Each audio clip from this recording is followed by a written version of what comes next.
Assalamualaikum warahmatullahi wabarakatuh. Apa kabar anak-anak hari ini? Semoga semua dalam keadaan baik dan sehat ya.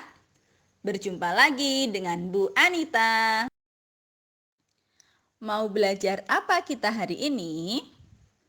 Hari ini kita akan belajar SBDP dengan materi gambar cerita. Simak penjelasan Bu Anita ya. Ayo, siapa yang masih ingat? Apa yang dimaksud dengan gambar cerita?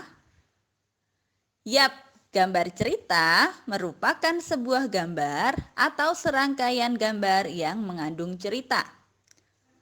Setiap gambar yang disajikan mengandung cerita tertentu sesuai dengan gambar tersebut. Lalu, apa ciri-ciri gambar cerita? Adakah yang masih ingat? Tepat sekali. Yang pertama adalah untuk memudahkan pembaca memahami suatu cerita. Yang kedua, untuk memberikan gambaran singkat isi cerita yang disampaikan. Yang ketiga, dapat menambah nilai keindahan sajian sebuah cerita. Selanjutnya, Bu Anita akan menampilkan contoh gambar cerita. Yang pertama, gambar cerita sering kita lihat pada sebuah dongeng atau bacaan sebagai gambaran dari dongeng atau bacaan tersebut. Dinamakan juga sebagai gambar ilustrasi. Yang kedua, gambar cerita dapat kita lihat pada gambar sampul sebuah buku. Sedangkan yang ketiga, gambar cerita dapat kita temukan pada komik.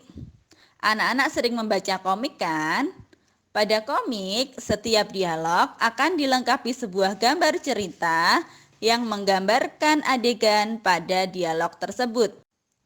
Oke anak-anak, lalu bagaimanakah langkah-langkah membuat gambar cerita? Ternyata membuat gambar cerita itu mudah loh. Yang pertama, persiapkanlah bahan dan alat-alatnya. Untuk mempersiapkan bahan dan alat, anak-anak bisa menentukan dulu memilih teknik kering atau teknik basah. Setelah menentukan, anak-anak bisa mempersiapkan alatnya sesuai dengan teknik yang sudah anak-anak pilih. Yang kedua adalah menentukan tema apa yang akan anak-anak pilih.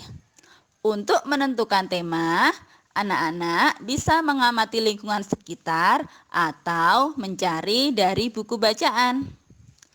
Selanjutnya yang ketiga adalah pembuatan sketsa. Yang terakhir, penyelesaian gambar dengan cara memberi warna pada sketsa yang telah dibuat. Tujuannya supaya gambar terlihat lebih menarik. Sudah paham semuanya dengan penjelasan Bu Anita tadi? Sekarang saatnya tugas. Disimak ya tugasnya, lalu dikerjakan dengan sungguh-sungguh. Anak-anak bisa mengumpulkan tugas tersebut saat anak-anak sudah masuk sekolah. Oke anak-anak, sekian penjelasan dari Bu Anita. Apabila ada kekurangan, mohon dimaafkan ya. Wassalamualaikum warahmatullahi wabarakatuh.